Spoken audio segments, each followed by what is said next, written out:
Thank you.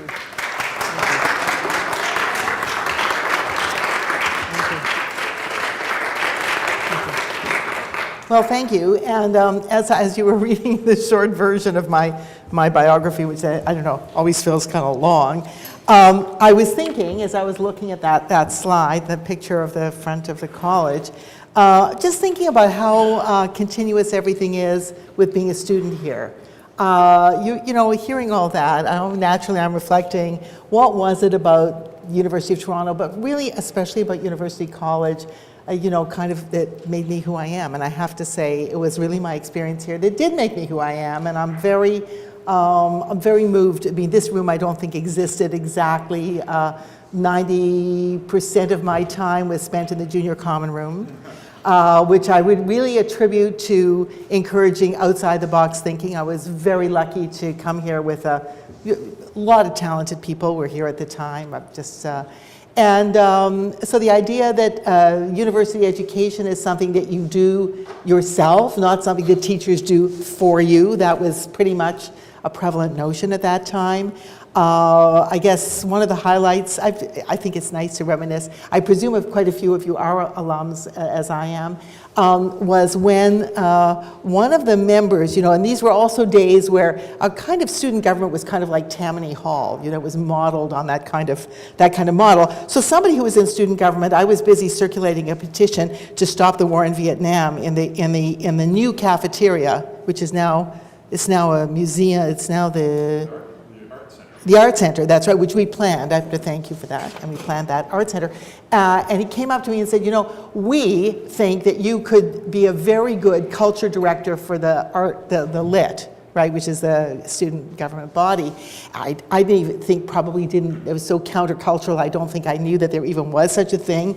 And I was just totally shocked to be asked to do something that seemed a little bit mainstream to me. But I said, well, if you think I do a good job, you can put my name up for election. And indeed, I got elected. And that was very nice because it means that my name is in gold up there in the JCR. And I used to go, because I changed my name when I got married, which is a very interesting thing. Kind of moment of passion, I guess. You know, to find my name, and of course I was looking for Gail Lord, and I didn't look for Gail Dexter. It took me a long time to find it. But my daughter was also on the LIT, and my son came here as well. And the first thing that I did, one of the things that I did, given that tremendous position, is they had a financial surplus. They had money, they had tons of money. So I proposed, and it was accepted, to do something called the Pop Art Festival. And I don't know if anybody here went to that, but it was really quite huge. Bob Ray, who succeeded me in that position on the LIT the next year, did one, and there was a couple more after that. And to give you an idea, Judy, those were the days when you could invite the Minister of Culture to open a pop art festival. And Judy LaMarche accepted, and Judy LaMarche opened the festival, and it was quite hilarious. We had a great time. We turned that it was then really a horrible cafeteria where people from nameless high schools played bridge all day, and as opposed to people in the JCR who did other things all day. And we turned it into we sort of, you know, Andy Warhol was very big with the soup cans and all that. We turned it into a supermarket. It actually turned the whole space into a supermarket. It was tremendous. And that was that's a great memory. So what did I learn from that? I learned that if you had great ideas, people would let you implement them. Now that's a simple-minded kind of thing to learn, but that is the story of this crazy company that my husband and I set up called Lord Cultural Resources.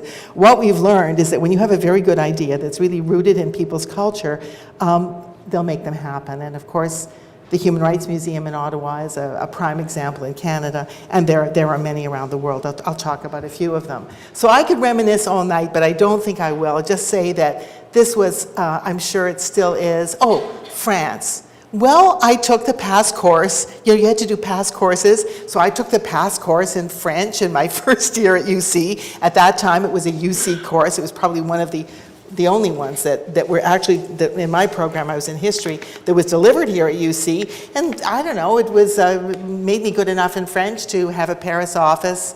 I could say some other things about that, and to be given this incredible honor by the French government. And everything you said, thank you, really comes back to UC. So I would encourage everybody to fully appreciate this wonderful college. So today I'm going to talk about this subject that interests me a lot. After all, University of Toronto is a great university that exists in the heart of a great city. Now, Toronto had only 300,000 people, I mean the whole city, when I went to university. It was not exactly a great city, but was a pretty good city. It was not yet, I graduated in '68, and we hadn't yet come to 1970, which was the turning point at which, in a way, Montreal moved to Toronto. I think that that's another Canadian story. It was a small city, but being one of those universities that is in the heart of downtown, I think indelibly made everyone aware that culture and cities are very connected. You could go to many great universities in the United States, including Harvard, pretty much so many of them, and never get the idea that the city makes a difference. But that notion is completely ingrained here. And so this whole relationship between cities and museums and soft power has intrigued me for some time, and a couple of years ago I got a chance to write the book, and now the book exists. It's not even a year old. So I'm not going to go into, these are where our offices are. Yes, we don't have to, you kind of explained that. The map shows pretty much the dark blue is where we've done projects. I think the multicultural character of Toronto and of this university always makes you think beyond the four walls of Anglo-Canada. I would say that that's really the big lesson of coming here. And anyway, that's that piece. So I also was very privileged at the University of Toronto to have great professors. I studied history here, and I mean, some of the total greats were teaching here at that time, and some of them are still very good friends of mine. I'm very proud to say that Natalie Davis, who's considered to be one of the great historians in the world and has won that prize, is still a friend. We see each other about every 3 months and have done so for many years. So the people I studied with had a huge impact on my way of thinking.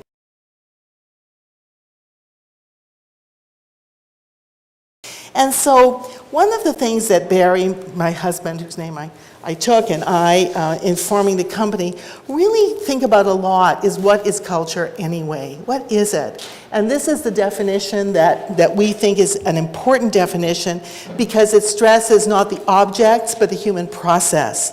And it really informs our way of thinking about culture, which is the production of meaning, right? It's about the production of meaning. And so, what thing becomes next most interesting is, why does it change? And why does it change so quickly, right? And somebody who organizes a pop art festival, that's a kind of normal thing to think about, is why is pop art one year, abstract expressionism another year, formalism another decade? What causes this change, this constant change in culture? And why is it just leaping to now, which I think is what we're all living the now, is why is culture today changing more rapidly than ever before? There might be some historians here who would take issue with that, and then we can have a discussion in the question period. But it is tremendously rapid. And I'm proposing in this book that there really are a couple of reasons. One, of course, is the growth of cities, and the other has to do with technology. I'm going to talk about the growth of cities aspect of things tonight. So I think you're pretty familiar that cities are growing. They're growing everywhere. Toronto is going to be a very, very big city in another 10 years, and we have to be ready for that. Half the world's population live in cities, which is a very big change. By the way, 85% of the Canadian population lives in cities, so we are a highly urbanized society. But for example, China, it's just barely 50%. We think, that people, why are they building so many cities? Well, they're building a lot of cities because they look at the advanced world. We have an office in Beijing, so I'm pretty aware of some of the thinking there. They see advanced countries, and they think, well, why are they advanced? Oh, people don't live in backward countrysides. They live in sophisticated cities, so we must build cities. So they build some cities that work, and they build a number of cities that are ghost cities. No one really wants to live there, and they don't work out so well, but But that kind of goes with the territory. After all, Elliott Lake didn't work out so well. And we have some cities like Fort McMurray that aren't working so well today. I'm not trying, I'm just saying we have to have a sense of proportionality about these issues. But the statistic that's really interesting is that 80% of global GDP is produced in cities. Now that is really a crazy shift, because certainly when I was studying, actually I was studying economic history, not just history. Economic historians, when we were studying it, was all about industry. And industry is located where you have the transportation and the raw materials, basically. Where the raw materials are is where the industry is. And our cities, the cities that are growing, are about a different kind of raw material. They're about intellectual raw material. They're about what we now call the knowledge economy. And this kind of urbanization that is leading to this exponential kind of economic growth is very, very dependent on what's called the knowledge economy. I'm sure you're all a little tired of hearing about it, but a university like the University of Toronto, well, particularly a great research university like this one, is an enormous support for the knowledge economy. And if you look, and this is very striking, by the way, the University of Toronto, plus all of the hospitals along University Avenue, have the brain power in downtown Toronto, and I would throw in Queen's Park too, that is really almost unparalleled in North America. It is astonishing. It is huge. And that means that I know people, I mean, I question some of the aspects of Mars, but the idea of the R&D component, the idea that you bring the biotech and the intellectual and the creative and the artist together, these are very, very important building blocks for a successful economy in our own city. So the next slide, and we'll just try, I will speed up a little bit, talks about how does this economy change people. We're different people. I don't know, what would I say? My generation, people who graduated 68, 69, 70, and about there, we were like the canaries in the, you know, we were the harbingers of the age that we're now living in. Students here today are the harbingers of the next age that I don't pretend to understand. But I do understand how the knowledge economy has changed us as people. The knowledge economy includes all this, you know, science, engineering, R&D, finance, of course, Wall Street, Bay Street, so, you know, you go down University and Bay Street's pretty much close in there. That's all part of this and very closely located. Remember, if we think about New York, which is a much bigger city, it's really only NYU that's downtown. Yeah, you know, Columbia is somewhere else, pretty much detached. The way in which University of Toronto and Ryerson and, you know, and George Brown too are all co-located, all these brains, is really very significant. I think we probably don't pay enough attention to it. Music, culture, design, law. 100 years ago, these professions, they're not all professions, these types of jobs comprised about 10% of the economy. This is basically Richard Florida land, who is, not surprisingly, at the University of Toronto. There we are. Today, it's almost 50%, almost, not quite. And what's interesting is that Toronto itself is about 45%. Very, very high, the percentage of knowledge workers. It's right up there with two other interesting cities, Amsterdam, also very high, Singapore, also very high. New York is actually somewhat lower. It's about 35%. And I think that one of the reasons why we do so well on that index is because we have had rather enlightened immigration policies. Now, the demands of the knowledge economy are pretty interesting in terms of the workforce. And here we are at the university, which has to, and I'm going to get to museums, but university is what's inspiring me today. In the past, this is a list. You can read the list. I love these lists. You're going to get another one. This is like, in the past, this is what mattered. This is what a worker had to be able to be and do.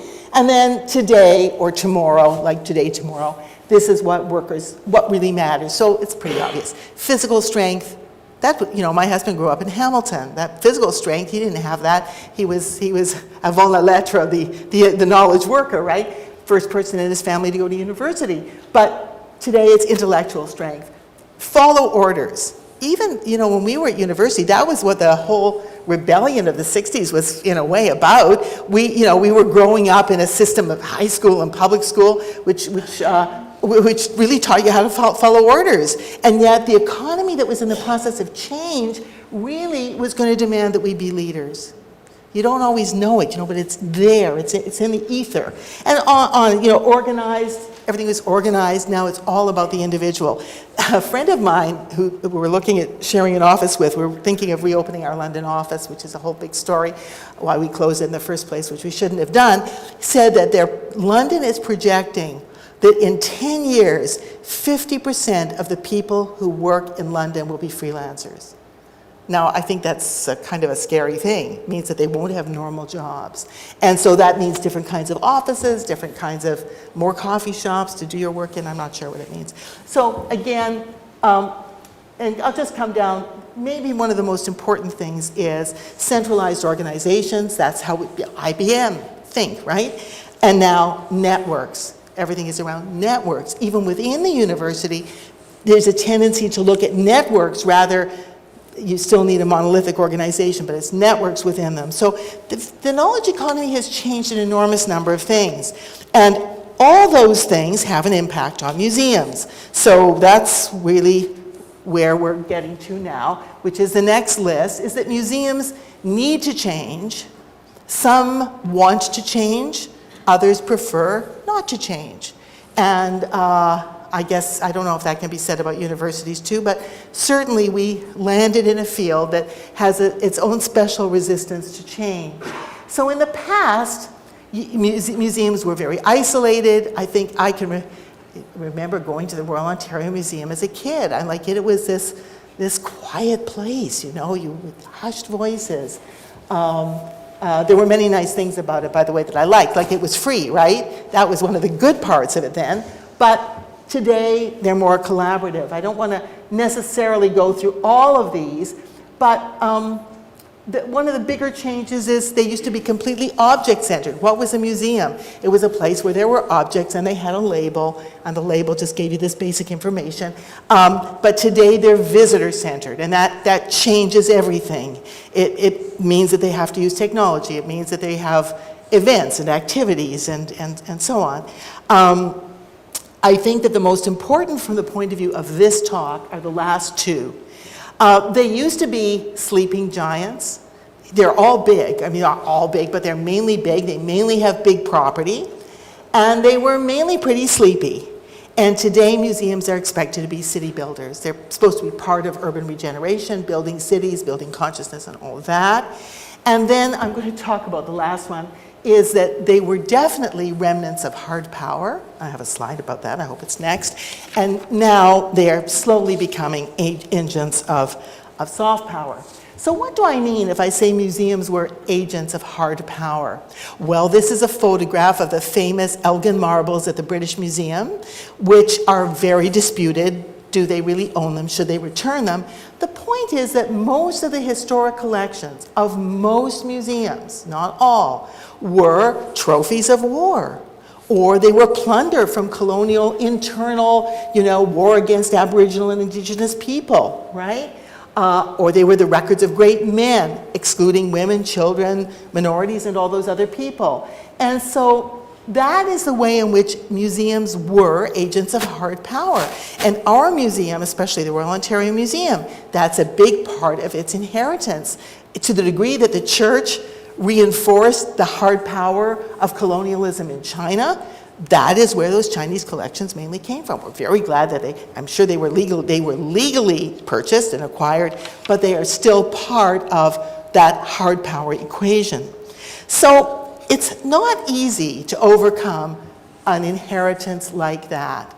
The big universal museums struggle with that. They're proud of their collections, the public likes to come and see them, and they like to justify why they should be where they are, because there are always, every day in every way, or countries of origin are often asking for them back.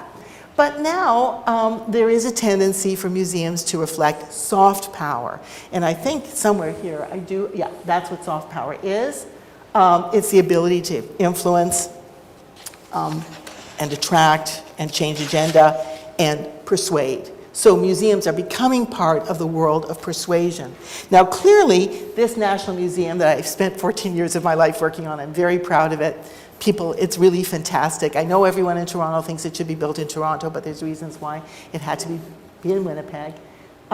This is the Canada Hall, but it's an example of a museum that was created around an idea. And increasingly, there are museums created not around historic collections, but around ideas, and then collections are brought in support of those ideas. So, and this move towards soft power has really been part of a kind of evolution of museums where, they were first, they were a collection of objects. And about, I want to say 30 years ago, maybe 35, the idea that museums are really educational institutions is something that became a kind of co-celeb, let me put it that way. It's hard to believe, but really, museums didn't see themselves as educational institutions until really the last quarter century. So they moved in that direction. That's been a very positive thing. Then there was a move, I want to say in the 1990s, for them to see themselves as edutainment places, right? There was the museum as an experience. And that was kind of coming out of the shell. And then, especially starting in, I'd say, 1997, with the opening of the Bilbao Museum, the Guggenheim in Bilbao, the idea that museums have to be part of city branding and city building really became a very, very, very major trend. Now, there is, in this book, if you're interested, we give a whole lot of explanation of the city building role of museums. Okay, so where am I coming from? I've talked about how the growth of cities has influenced museums, how it's influenced museums to be something more than a what is it shop, like what is this weird object, where did it come from, what date is it, to being visitor-centered, to becoming part of the knowledge economy. And now I just want to focus very briefly on the role in city building. So you can read this faster than I can say it, but you can see that they're placemaking. After all, what is a city? What is New York without the people sitting at the steps of the Metropolitan Museum of Art, right? What is Toronto? That's another question. We can get into Toronto. We'll get into Toronto in the discussion period because there's an issue with Toronto. They're economic generators. They generate jobs, right? They generate money. Tourists come, they spend money. They are tourist destinations. They provide a kind of cultural commons, a meeting place where different aspects of society can meet, and that's very fruitful. They preserve identities, heritage, memory. That's very important, especially in the face of change. And the book goes into all of these in a lot of detail, and they help people adapt to change. Museums are fascinating in the way they actually can help us adapt to change, and that's also in the book. But I want to talk about this one today, because I think this is the great little dirty secret, okay? And I'd like to see what you think about it. Property values. So here is a property within 5 minutes of where we're now seated. It's the condo building going up opposite the Royal Ontario Museum on Bloor Street. And this condo building, take a look at what it says. This is real. It says, exclusive penthouses, forever protected views, forever protected. Why are they forever protected? No view in Toronto, very few are forever protected because there's more and more condos going up. But if you are in a building across from the Royal Ontario Museum, that is forever protected. Nobody's going to build 15 stories on top of the Royal Ontario Museum. Now, I've been saying for quite a long time that, the ROM gets no benefit from this. They maintain their buildings. Some people like it, some people don't like it. That's just a matter of taste. They have beautiful property that they look after and they keep it clean. There were demonstrations in front of the ROM all the time for other reasons, not to do with the ROM, but the ROM's busy cleaning up afterwards and making everything fine.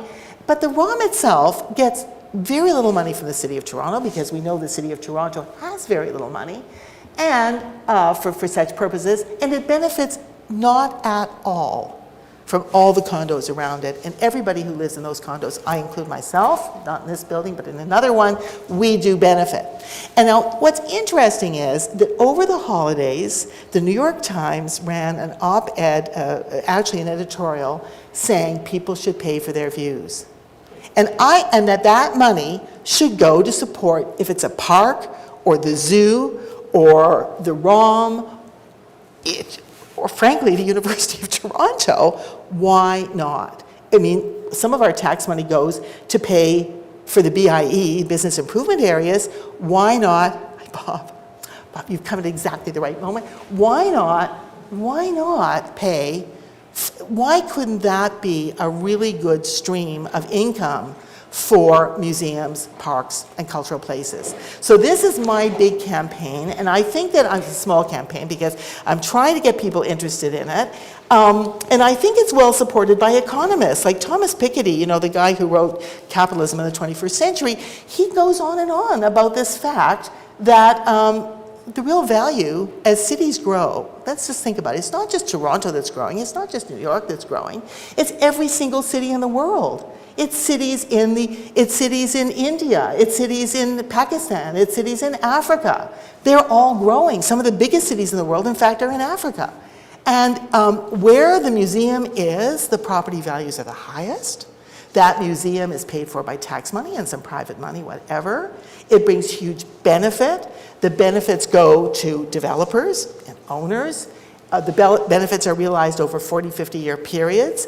And I believe that this is really the next frontier for funding. So museums have a role in city building. They're fulfilling their role pretty well, but I think that they deserve to have some support. So here's a nice little example of that. Yeah, I've never talked about this before because it's kind of something that everybody knows and nobody wants to talk about. So I thought, university college, this is a place where we talk about things that maybe people don't want to talk about in polite society. So this is Halifax. Halifax has just built the most fabulous new library, right? And the top floor of that library, they called the public living room. And this is the view of the public living room, is the one on top. You can see the Citadel and the water, and you have this fabulous view. But lo and behold, what is about to happen? What's about to happen, and this is taken from a leaflet that was passed out recently, is there's going to be a condominium built, which will simply take away the view. And so far, City Council doesn't care, the councillors don't care, because we haven't established a kind of concept of the right to a view. And as cities become more and more dense, the right to a view is actually very important, and it's these things. So more, anyway, you get the point. I had to put that in. So I'm quoting Richard Florida here, who wrote the introduction to the book. Cities are starting, we're now coming back to how do cities, so that was like a little coda off to the side, maybe just a little side thing, because we want to just come back to the point of how cities in their density and intensity are influencing museums. So cities, the other thing about cities is not just the growth, it's not just the property values, it's the fact that cities are becoming agents themselves of soft power. Joseph Nye, a professor at Harvard, coined the phrase soft power. He has you can get a daily deluge of very interesting material from the Soft Power Network. It's all about countries. Everyone knows that countries want to, what is it Churchill said? Jaw is better than war, right? So that's the country aspect. But in the world of cities and city power and city economic power, cities are doing a lot. They're doing lots for refugees. They're doing a lot for the environment. More cities were way out ahead of countries on environmental issues and passing environmental frameworks and ways to operate. They're out there on issues like transportation, and they're also out there on issues like culture. So the question is, why are museums not more prominently working with cities on all these issues? That's the question that we try to deal with in this book. So this is, and I'm almost at the end because I'm worried about our time. I don't know how we're doing for time. So yeah, this isn't a real university room, there's no clock. So I wanted to give some positive examples of how museums are working with cities to exercise soft power. This is from a wonderful program that Adrian Clarkson and John Ralston Saul have it was part of their Institute for Canadian Citizenship. They give away admissions to museums, to new immigrants, new citizens, actually to new citizens. What a great thing. The Toronto Public Library makes passes to museums available, and when those passes become available, I am told that people arrive like at 6 in the morning to get them, because people, especially immigrants, cannot afford to pay, if you've looked recently at what it costs to go to the ROM or the AGO. So adapting to the change is something that is important, but it isn't the museums that are doing this. It's really important to understand this is a foundation. This isn't like museums out of the goodness of their heart aren't saying, gee, we need to get more, not in Toronto. Other cities, yes, not in Toronto. We need to get more new Canadians in here. No, they're not. This is a great program at the V&A. During Refugee Week, don't know if we like that term, but anyway, they got the idea, and I think it's brilliant, is to have, after all, collections of big museums are from all over the world. People from Syria can tell us a lot about what's in the ROM. And they can tell us in really interesting ways. The V&A has actually instituted that. So they invite new immigrants or refugees to come in and take people on tours of the collections. And it's really exciting. But the museums are also great places to teach English as a second language. Fantastic places. How much of that is going on? How much do museums open their doors? Do our museums say, if you're a teacher of ESL, and there are tons of them in Toronto, many, I shouldn't say tons, are they admitted for free into the museum to teach English as a second language? I don't believe so. And this is my last example, my second last Canadian one. It's the new Immigration Museum in Halifax, which clearly foregrounds the role of refugees. It's a nice place. We planned it, Human Rights Museum is us. Pier 21 is also us.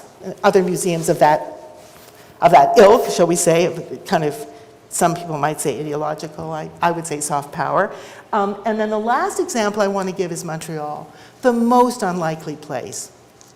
Montreal, Quebec, historically has not had the English tradition of museology that we had. And as a result, they're reinventing museums in the most creative way. And it's very significant what they're doing. I could go on, that's a lecture in itself, but I will just point out that the Montreal Museum of Fine Arts has just built this wing, which is called, it's actually the Michael and Renata Horenstein Pavilion and Peace Center. The actual word peace is part of it. It will be a place for redisplaying the museum's collections. And look what's interesting, it's quite big. These are quotes from them. A powerful message for peace, a reflection of the city. They're there. When was the last time we saw that in Toronto from a major museum? I've never seen it. And they've done something, I think, I won't say a little unusual, which is that they've said that they've identified public need. Remember I said museums are now more visitor-centered? So what are some of the needs that people have in the community? Mental health, very big. And so they have huge programs in this museum related to mental health, art therapy, using art as therapy. Most art historians would be horrified with the concept of art as therapy in an art museum, but I think it's very interesting that they're doing it. So just by way of conclusion, I'd say that right now it's a moment of choice for museums. Do they want to be in a soft power embrace with cities, or do they want to be sleeping giants? And I think that that's a big choice for the next 15 years.